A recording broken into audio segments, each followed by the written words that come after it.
నువ్వు క్రైస్తవుడువా? అవునండి. నువ్వు క్రైస్తవుడు అని తెలిస్తే నీ కారు ఎక్కకపోదును. చా, అనవసరంగా 30 రూపాయలకు కక్కుర్తిపడి ఈ కారు ఎక్కాను. ఏంటి ఇంత సీరియస్గా ఉంది ఈవిడ? ఇప్పుడు ఏమైనా మాట్లాడితే ఇక్కడే కారు దిగిపోయేలా ఉంది.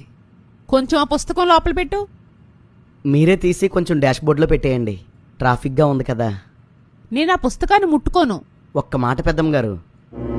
నన్ను పెద్దమ్మ అనుకో. సరేనండి, ఒక్క మాట అడగాలి. అడుగు. అది బైబిల్ అంటే మీకెందుకంత అసహ్యం?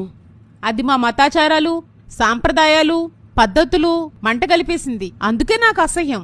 దాని అట్ట చూడు, నలుపు. నలుపు అంటే ఏంటి? అశుభం. దీని అట్టే అశుభం. జుట్టు నల్లగా ఉంటుంది కదా, కనుగుడ్డు కూడా నల్లగానే ఉంటుంది. ఇవి కూడా అశుభమేనంటారా? మీరు పెట్టుకునే కాటుక, మీ గ్రంథాలలో ప్రింట్ చేసే అక్షరాల రంగు కూడా నలుపే. చెడును నలుపుతో పోలిస్తాం, అంతేకాని నలుపు చెడు కాదు. ఇలాంటి పనికిమాలిన లాజిక్లు చెప్పే కదా మా మతంలో ఉన్న అందరినీ లాక్కుపోతున్నారు. నేను ఆ కాలంలోనే డిగ్రీ చదివాను. నీ లాజిక్లేవి నా దగ్గర సాగవు.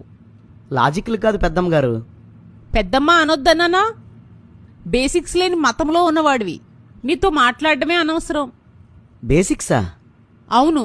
మా మతాచారాల వెనకాల సైన్స్ ఉంది, సాంప్రదాయాల వెనకాల సాంకేతిక పరిజ్ఞానం ఉంది. అందుకే మా మతస్థులు పసుపు గడపలకు రాస్తారు, యాంటీబయోటిక్. మీ మతస్థులు పసుపు వాడతారా? మీకంత నాలెడ్జ్ లేదు. ఏమండి, గడపలకు పసుపు రాస్తే బ్యాక్టీరియా రాదంటారా? అవును. మరి కిటికీ నుండి వస్తేనో? లోపలికి వచ్చేవారి బట్టల్ని అంటుకుని వస్తే? అయినా ఈ మధ్యన గడపలకు పసుపు రంగు వేస్తున్నారు కానీ పసుపు రాయట్లేదు కదా.